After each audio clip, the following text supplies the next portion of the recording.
ایک زوردار حملہ کیا، لیکن آپ نے اس کا وار اپنے اوپر نہیں ہونے دیا اور اپنی ذوالفقار سے اس جن کو 2 ٹکڑوں میں تقسیم کر دیا۔ اس کے بعد اس کنویں سے آگ کے گولے نکلنے لگے اور ایک زبردست شور اٹھنا شروع ہو گیا۔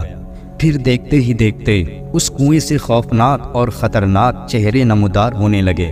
یہ دیکھتے ہی مولا علی علیہ السلام نے چند آیتیں پڑھیں، جس سے وہ آگ بجھنے لگی اور وہ دھواں بھی آہستہ آہستہ ہوا میں بدلنے لگا۔ اور اس کے بعد مولا علی علیہ السلام اس کنویں کے اوپر جا کر کھڑے ہو گئے اور کنویں میں پانی نکالنے کے لیے اپنا برتن ڈال دیا، لیکن جناتوں کی طرف سے اس برتن کو باہر واپس پھینک دیا گیا۔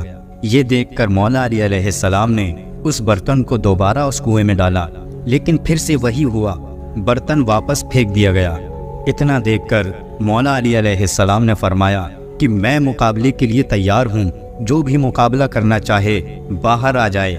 یہ سن کر ایک جن باہر نکلا اور نکلتے ہی مولا علی علیہ السلام پر حملہ کر دیا۔ حضرت علی رضی اللہ تعالیٰ عنہ نے اس کے وار سے بچتے ہوئے اس کو بھی قتل کر ڈالا اور برتن کو پھر سے کنویں میں ڈال دیا، لیکن اس بار بھی وہی ہوا، برتن پھر سے واپس آ گیا۔ اس طرح مولا علی علیہ السلام نے برتن کو 3 بار کنویں میں ڈالا اور تینوں بار جناتوں نے اس برتن کو باہر پھینک دیا۔ آخر کار حضرت علی علیہ السلام نے صحابہ سے کہا کہ میں اپنی کمر میں رسی باندھ دیتا ہوں اور کنویں کے اندر اترتا ہوں، اور تم لوگ اس رسی کو پکڑے رہنا۔ چنانچہ آپ علیہ السلام کے حکم پر صحابہ نے اس رسی کو پکڑ لیا اور مولا علی علیہ السلام اس کنویں کے اندر اتر گئے، لیکن وہ رسی ٹوٹ گئی اور حضرت علی رضی اللہ تعالیٰ عنہ اس کنویں میں جا گرے، اور اس کے بعد کنویں سے چیخنے چلانے کی آواز آنے لگی، اور پھر تھوڑی دیر کے بعد کنویں سے یہ صدا آنے لگی، یا علی علیہ السلام ہم کو پناہ دو۔ یہ سن کر حضرت علی رضی اللہ تعالیٰ عنہ نے فرمایا کہ اگر تم سب اپنی جان کی امانت چاہتے ہو، اپنی خیر چاہتے ہو، تو کلمہ پڑھ لو اور مسلمان ہو جاؤ اور امن حاصل کرو۔ یہ سن کر جنات کلمہ پڑھنے کے لیے راضی ہو گئے۔ مولا علی علیہ السلام نے سب کو کلمہ پڑھایا اور وہ سب کے سب مسلمان ہو گئے، اور مولا علی علیہ السلام نے ان تمام جنوں کو کنویں سے باہر نکالا، اور پھر مولا علی علیہ السلام نے اسلام قبول کرنے والی جناتوں میں سے ایک جن کو ان کا سردار بنا دیا، جس کا نام جعفر جن تھا۔ پیارے دوستو، تاریخ میں ملتا ہے کہ مولا علی علیہ السلام کے لخت جگر حضرت حسین رضی اللہ تعالیٰ عنہ نے جب یہ آواز بلند کی کہ کوئی ہے مدد کرنے والا، تو کربلا کے میدان میں فرشتوں کے ساتھ جنات بھی آئے تھے۔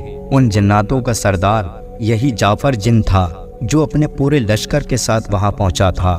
وہ حضرت امام حسین رضی اللہ تعالیٰ عنہ سے کہنے لگا، یا مولا، اگر آپ اجازت دیں تو ابھی ان سارے دشمنوں کو ختم کر دوں۔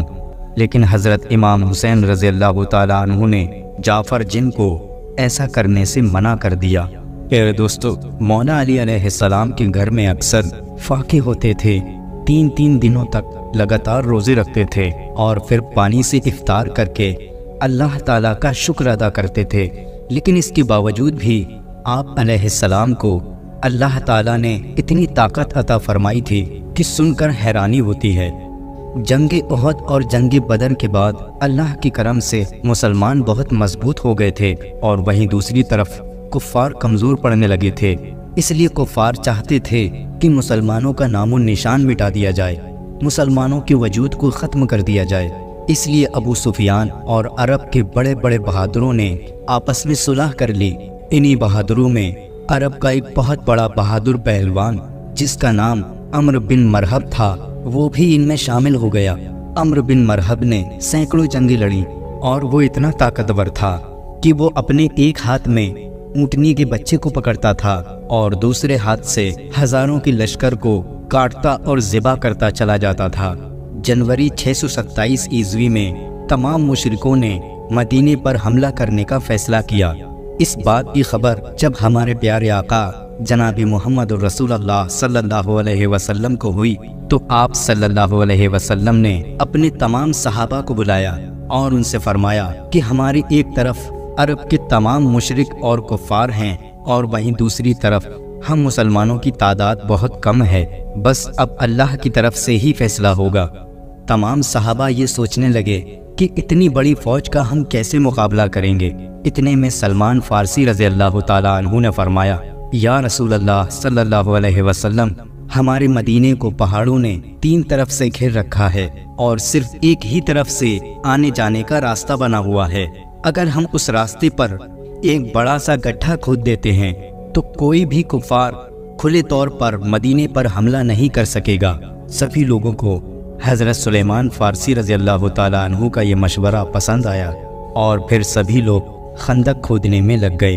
لیکن اس وقت سبھی صحابہ کے حالات بہت خراب تھے، بھوکے پیاسے محنت کرتے رہے، اور اس خندق کو کھودنے میں ہمارے پیارے آقا صلی اللہ علیہ وسلم نے بھی حصہ لیا اور انہوں نے اپنے ہاتھ مبارک سے کدال چلائی۔ نبی پاک صلی اللہ علیہ وسلم اور سبھی صحابہ اکرام کئی دنوں کے بھوکے تھے، لیکن اپنے پیٹوں میں پتھر باندھ کر خندق کھودتے رہے۔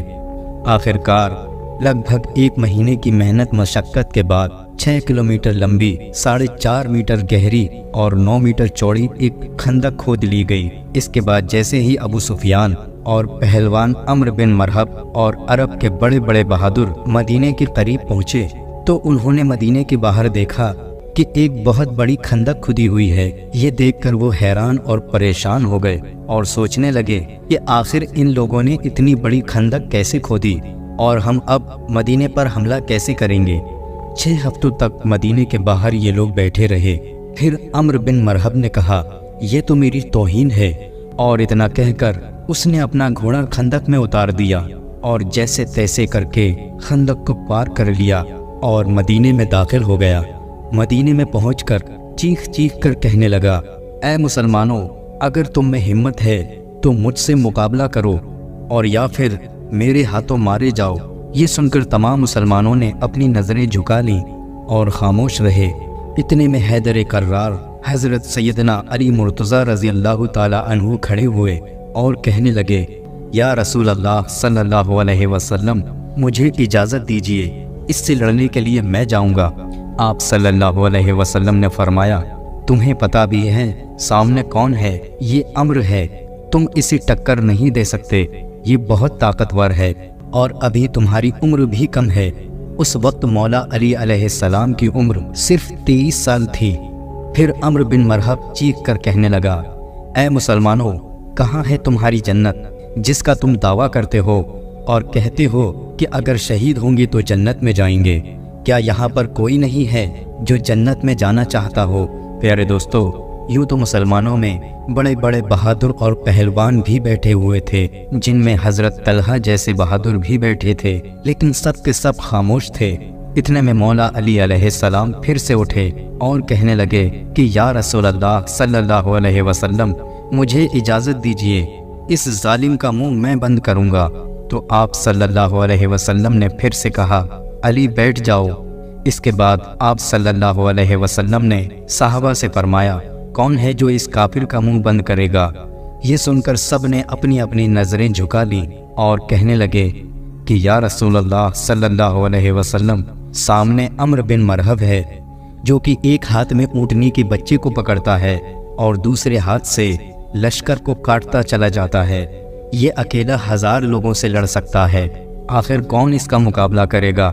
اتنے میں تیسری مرتبہ حضرت علی علیہ السلام نے اپنا ہاتھ اٹھایا اور کہنے لگے کہ اے میرے آقا، آپ مجھے اجازت دیں، میں اس کافر کو جہنم واصل کروں گا۔ پیارے دوستو، اس کے بعد رسول اللہ صلی اللہ علیہ وسلم نے مولا علی علیہ السلام کو اجازت دے دی۔ اجازت ملتے ہی حضرت علی رضی اللہ تعالیٰ عنہ ایک ہاتھ میں ڈھال اور دوسرے ہاتھ میں تلوار لے کر عمرو بن مرحب کے سامنے پہنچ گئے۔ عمرو بن مرحب کا پورا جسم لوہے سے ڈھکا ہوا تھا، یعنی کہ اس کی پوری پوشاک لوہے کی بنی ہوئی تھی، یہاں تک کہ اس کی ٹوپی بھی لوہے کی تھی۔ جب اس نے حضرت علی رضی اللہ تعالیٰ عنہ کو سامنے آتا ہوا دیکھا تو کہنے لگا، تیرا کیا نام ہے؟ مولا علی علیہ السلام نے فرمایا، میرا نام علی ابن طالب ابن عبد المطلب ہے۔ اتنا سن کر عمرو بن عبد ود نے کہا کہ اے علی، تم یہاں پر کیوں مرنے آئے ہو؟ تو یہ سن کر حضرت علی رضی اللہ تعالی عنہ نے کہا کہ میں حیدر کرار ہوں اور میری ماں نے میرا نام حیدر رکھا ہے۔ دراصل دوستو، حیدر کے معنی ہوتے ہیں شیر، اور کرار کا مطلب ہوتا ہے پلٹ پلٹ کر حملہ کرنے والا۔ اس لیے آپ علیہ السلام کا لقب حیدر کرار تھا، یعنی پلٹ پلٹ کر وار کرنے والا شیر، یعنی آپ پلٹ پلٹ کر وار کرتی تھے۔ عمرو بن مرحب پھر سے کہنے لگا کہ جیسے تو آیا ہے ویسے ہی واپس لوٹ جا، میں بچے کو مارنا نہیں چاہتا، جا میں تجھ سے نہیں لڑتا، تیرا باپ میرے باپ کا دوست تھا۔ مولا علی علیہ السلام کہنے لگے بہانے نہ کر، تیرا باپ میرے باپ کا دوست تھا، اس سے کوئی فرق نہیں پڑتا، میرا دوست وہی ہے جو محمد عربی کا دوست ہے۔ سبحان اللہ۔ مولا علی علیہ السلام نے کہا میں نے پہلوانوں کی بڑی باتیں سنی ہیں۔ پھر فرمانے لگے میں نے سنا ہے کہ تو دو باتوں میں سے ایک بات قبول کر لیا کرتا ہے۔ وہ بولا ہاں۔ مولا علی علیہ السلام نے فرمایا میری بھی دو باتیں ہیں، یا تو اسلام قبول کر لے اور یا پھر میدان میں آ جا۔ عمرو ابن وط بولا میں اسلام قبول نہیں کروں گا۔ تو مولا علی علیہ السلام نے فرمایا تو پھر سامنے آ جا اور مجھ سے مقابلہ کر۔ یہ سن کر عمرو کو غصہ آ گیا اور اس نے آگے بڑھ کر وار کر دیا۔ حضرت علی رضی اللہ تعالیٰ عنہ نے اس کے وار کو اپنے ڈھال سے روک لیا۔ پھر اس نے آپ پر 3 وار کیے، آپ نے اس کے تینوں واروں کو روک لیا۔ پھر اس نے حضرت علی علیہ السلام پر ایک زوردار وار کیا جس سے آپ کی ڈھال کے 2 ٹکڑے ہو گئے اور آپ کے سر پر ایک زخم بھی آیا اور اس کا نشان ساری زندگی رہا۔ جب عمرو بن ابن وط نے حملہ کر لیا تو مولا علی علیہ السلام نے فرمایا کہ میں بن بتائے حملہ نہیں کرتا، تو نے حملہ کر لیا، اب میری باری ہے، ذرا سنبھل کے رہنا، میں پشت پہ وار نہیں کرتا، میں بتا بتا کر وار کرتا ہوں، میں اللہ کا بھی شیر ہوں اور رسول اللہ کا بھی شیر ہوں۔ سبحان اللہ۔ مولا علی نے ایک ضرب لگائی، دونوں لوگوں میں اتنی گتھم گتھا ہوئی کہ بے شمار ریت اڑنے لگی، اور اتنی ریت اڑی کہ کچھ سمجھ نہیں آ رہا تھا کہ کیا ہو رہا ہے۔ کچھ دیر کے بعد جب ریت چھٹی تو سب نے دیکھا کہ عمرو بن ابن وط زمین پہ پڑا تھا، اس کے 2 ٹکڑے ہو چکے تھے، اور مولا علی علیہ السلام اس کی چھاتی پہ کھڑے تھے اور کہنے لگے کہ بھلا تو مجھ سے کیا مقابلہ کرے گا، تو ہے پتھر کا پجاری اور میں ہوں پیغمبر اسلام حضرت محمد مصطفیٰ صلی اللہ علیہ وسلم کا غلام۔ نبی کریم صلی اللہ علیہ وسلم نے فرمایا میرے علی کی ایک ضرب ساری کائنات کی نفلی عبادتوں سے بہتر ہے۔ سبحان اللہ۔ مولا علی علیہ السلام نے ایک ہی بندے کو کاٹا تھا، لیکن دوبارہ کسی کی ہمت نہیں ہوئی کہ وہ خندق کو پار کر کے اندر آ سکے۔ کفار مشرکین 1 مہینے تک وہاں پر خیمے لگائے رہے۔ پھر اللہ تعالیٰ نے ہوا بھیجی، ٹھنڈی ہوائیں چلیں، آندھیاں آئیں، خیمے اکھڑ گئے، جانور اپنی رسی توڑ کر بھاگ گئے۔ ابو سفیان کہنے لگا ہمیں یہاں 1 مہینہ ہو گیا ہے، مدینے والی ہمارے قابو میں نہیں آئے اور نہ ہی کسی مسئلے کا حل ہو سکا، اس لیے اگر تم لوگوں کو یہاں رہنا ہے تو رہو، میں اب یہاں نہیں رہ سکتا، میں یہاں سے جاتا ہوں۔ روایات میں آتا ہے کہ ابو سفیان اپنے اونٹ پہ اتنی تیزی سے بیٹھا کہ اسے یاد بھی نہیں رہا کہ اس کا اونٹ کہاں بندھا تھا۔ وہ اونٹ کو اٹھاتا لیکن وہ اٹھ نہیں رہا تھا۔ کسی نے کہا اے ابو سفیان، تجھے بھاگنے کی اتنی جلدی ہے کہ تو نے اونٹ کی رسی کو بھی نہیں کھولا۔ پھر اس نے تلوار سے رسی کاٹی اور وہ وہاں سے بھاگ گیا۔ جب وہ وہاں سے بھاگا تو سارے لوگ اس کے پیچھے بھاگ گئے۔ حضور اقدس صلی اللہ علیہ وسلم نے فرمایا دیکھو میرے رب کریم نے بنا جنگ کے ہمیں فتح عطا فرما دی۔ سبحان اللہ۔ پیارے دوستو، مولا علی علیہ السلام کی بہادری کا ایک اور واقعہ روایات میں ملتا ہے۔ نبی کریم صلی اللہ علیہ وسلم اپنے کچھ صحابہ اکرام کے ساتھ یہودیوں کے بڑے قلعے پر پہنچے۔ یہودی اس قلعے میں جمع ہو کر مسلمانوں کے خلاف سازشیں رچا کرتے تھے۔ آپ کا قافلہ یہودیوں کے پاس 7 دنوں تک رکا رہا۔ صبح لڑائی ہوتی اور شام کو ختم ہو جاتی، لیکن کوئی نتیجہ نہیں نکل رہا تھا۔ یہ دیکھ کر رسول خدا صلی اللہ علیہ وسلم نے اپنے سارے صحابہ کو جمع کیا اور ارشاد فرمایا کہ کل صبح یہ اسلامی پرچم میں اس کے ہاتھ میں دوں گا جس سے اللہ اور اللہ کے رسول محبت کرتے ہیں، اور وہ بھی اللہ اور اللہ کے رسول سے خوب محبت کرتا ہے۔ یہ سن کر سارے صحابہ رات بھر سو نہ سکے۔ وہ اس سوچ میں ڈوبے رہے کہ صبح یہ اسلامی پرچم آخر کس کے ہاتھ میں ہوگا۔ سب کا دل مچل رہا تھا کہ کاش وہ جھنڈا میرے ہاتھ میں ہو۔ اس کے بعد صبح ہوئی اور سب صحابہ اکرام جمع ہوئے۔ پھر سے پیغمبر اسلام صلی اللہ علیہ وسلم نے مجمع پر نظر ڈالی۔ اس مجمع میں آپ صلی اللہ علیہ وسلم کو مولا علی علیہ السلام نظر نہیں آئے۔ یہ دیکھ کر آپ نے پوچھا کہ علی کہاں ہیں؟ ان میں سے کسی نے جواب دیا، یا رسول اللہ صلی اللہ علیہ وسلم، علی علیہ السلام کی آنکھوں میں آشوب ہے، وہ بیمار ہیں، ان کی طبیعت ٹھیک نہیں ہے۔ یہ سن کر نبی کریم صلی اللہ علیہ وسلم نے فرمایا، علی کو بلاؤ۔ پھر حضرت علی رضی اللہ تعالی عنہ اسی حالت میں آپ صلی اللہ علیہ وسلم کے پاس آئے۔ اس وقت آپ کو تیز بخار تھا۔ یہ دیکھ کر اللہ کے نبی صلی اللہ علیہ وسلم نے اپنا لعاب دہن آپ کی آنکھوں پر لگایا اور پھر اسلامی پرچم حضرت علی علیہ السلام کے ہاتھوں میں تھما دیا اور فرمایا، اے علی، اللہ تمہارے ہاتھ فتح رکھے۔ پیارے دوستو، اس کے بعد حضرت علی مرتضیٰ رضی اللہ تعالی عنہ اسلامی جھنڈا لے کر اسی حالت میں یہودیوں کے قلعے کی جانب چل دیے۔ جب صحابہ اکرام نے حضرت علی رضی اللہ تعالی عنہ کو دیکھا تو ان میں بھی جوش بھر گیا۔ مولا علی علیہ السلام جیسے ہی یہودیوں کے قلعے کے پاس پہنچے تو آپ نے دیکھا کہ اس قلعے کا جو سب سے خاص دروازہ ہے وہ بہت بڑا اور بھاری ہے اور بند ہے۔ وہ دروازہ اتنا بھاری تھا کہ 40 لوگ مل کر بھی اسے اٹھا نہیں سکتے تھے۔ پھر مولا علی علیہ السلام نے تلوار چلانا شروع کی اور دوسرے ہاتھ سے اس دروازے کو ہلایا اور اکھاڑ دیا اور صحابہ اکرام سے فرمایا کہ آپ سب لوگ قلعے کے اندر داخل ہو جاؤ، اور آپ علیہ السلام نے اس بھاری بھرکم دروازے کو اس وقت تک اٹھائے رکھا جب تک کہ تقریباً 600 صحابہ قلعے کے اندر داخل نہ ہو گئے۔ پھر جب تمام صحابہ اکرام داخل ہو گئے تو مولا علی علیہ السلام نے اس دروازے کو اتنی دور پھینکا کہ وہ کئی گز دور جا کر گرا، اور اس کے ساتھ ہی مسلمانوں نے وہ قلعہ فتح کر لیا۔ پیارے دوستو، یہ تھی طاقت مولا کائنات حضرت علی علیہ السلام کی۔ پیارے دوستو، ایک مرتبہ حضرت علی رضی اللہ تعالی عنہ تشریف فرما تھے کہ تبھی ایک شخص آپ کی خدمت میں حاضر ہوا اور عرض کرنے لگا، مولا علی علیہ السلام، میں سفر کا ارادہ رکھتا ہوں مگر میرا راستہ بڑا ہی خطرناک ہے، مجھے شیر اور جنگلی جانوروں کا ڈر ہے، یا علی مجھے بتائیں میں کیا کروں۔ یہ سن کر مولا کائنات حضرت علی علیہ السلام نے اپنے دست مبارک میں جو مبارک انگوٹھی پہنی ہوئی تھی وہ اتار کر اس شخص کو دے دی اور پھر فرمایا، اے خدا کے بندے، جب بھی تمہارے سفر کے دوران کوئی درندہ یا شیر یا کوئی جنگلی جانور آ جائے تو اس کو تم یہ انگوٹھی دکھا دینا اور دکھا کر کہنا کہ یہ انگوٹھی علی ابن طالب کی ہے۔ اس شخص نے جیسے ہی اس انگوٹھی کو دیکھا اس نے وہ انگوٹھی لے لی۔ اس کے بعد وہ شخص وہ انگوٹھی کو لے کر سفر پر روانہ ہو گیا۔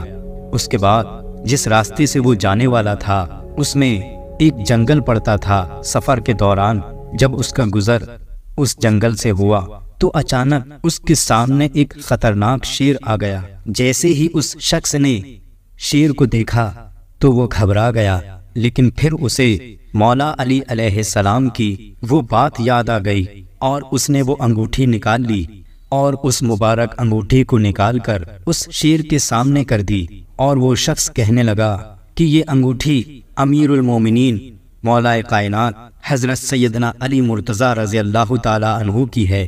پیارے دوستو، شیر نے جب اس کی یہ بات سنی اور مولا علی علیہ السلام کی اس انگوٹھی کو دیکھا تو اس نے آسمان کی طرف اپنا سر اٹھایا اور زور سے آواز کی، اور پھر اس شیر نے زمین کی طرف اپنا منہ کیا۔ اس کے بعد آواز لگائی، پھر اسی طرح مشرق اور مغرب کی طرف منہ کیا اور زور سے دہاڑنے لگا۔ اس کے بعد وہ شیر دوڑتا ہوا جنگل کی طرف چلا گیا۔ یہ شخص اس مبارک انگوٹھی کی یہ کرامات دیکھ کر حیران تھا، اور شیر کا وہ معاملہ بھی اسے سمجھ نہیں آیا۔ کہ آخر یہ ماجرا کیا ہے؟ شیر نے دائیں اور بائیں، اوپر اور نیچے منہ کر کے آواز کیوں لگائی، اور وہ اس مبارک انگوٹھی کو دیکھ کر بھاگ کیوں گیا؟ لیکن اس شخص کو سفر پر بھی جانا تھا، لہٰذا وہ سفر پر آگے بڑھ گیا۔ اس کے بعد کوئی بھی خطرہ اس کو راستے میں نظر نہیں آیا، اور اس نے بڑے ہی آرام سے اپنے سفر کا راستہ طے کر لیا۔ کچھ دن کے بعد جب وہ اپنے سفر سے واپس آیا، تب بھی اسے راستے میں کوئی مشکل پیش نہیں آئی۔ سفر سے واپس آنے کے بعد وہی شخص مولا علی علیہ السلام کی بارگاہ میں پھر سے حاضر ہوا، اور اس نے مولا علی علیہ السلام کے سامنے اپنے سفر کا ماجرا سنایا، اور اس نے مولا علی علیہ السلام کو اس کے سفر میں پیش آنے والے سارے واقعات بیان کیے۔ اس شخص کی بات سن کر مولا علی علیہ السلام نے فرمایا، اے بندے خدا، کیا تمہیں پتا ہے کہ اس شیر نے اوپر نیچے، مشرق اور مغرب کی طرف منہ کر کے جو آوازیں لگائی تھیں، اس میں اس نے کیا کہا تھا؟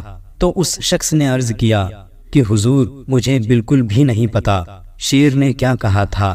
آپ علیہ السلام نے ارشاد فرمایا، اس شیر نے جب آسمان کی جانب اپنا چہرہ کیا تو اس نے یہ کہا کہ قسم ہے اس ذات کی جس نے آسمان کو قائم کیا، اور اس نے جب زمین کی طرف اپنا چہرہ کیا تو اس نے کہا، قسم ہے اس ذات کی جس نے اس زمین کو بچھایا، اور اس نے جب مشرق اور مغرب کی طرف منہ کر کے آواز لگائی تو اس نے یہ کہا تھا کہ قسم ہے اس ذات کی جس نے مشرق سے سورج نکالا اور مغرب میں ڈبویا، میں ان شہروں میں نہیں رہوں گا جہاں پر میری شکایت حضرت مولا علی علیہ السلام سے کی جائے۔ اللہ اکبر! کیا شان ہے مولا علی علیہ السلام کی کہ جنگل کا شیر بھی جس سے لوگ ڈرتے ہیں وہ بھی حضرت علی علیہ السلام کا ادب کرتا ہے۔ سلام ہو حیدر قرار مولا علی علیہ السلام پر، سلام ہو اہل بیت پر۔ تو دوستو، یہ تھے چند واقعات مولا علی علیہ السلام کی بہادری کے۔ امید ہے آپ کو یہ واقعات ضرور پسند آئے ہوں گے۔ آپ سبھی سے گزارش ہے کہ اس ویڈیو کو لائک کریں، کمنٹ کریں اور شیئر کریں، اور ایسے ہی سچے اور دلچسپ واقعات سننے کے لیے ہمارے چینل کو سبسکرائب کریں۔ السلام علیکم ورحمۃ اللہ وبرکاتہ۔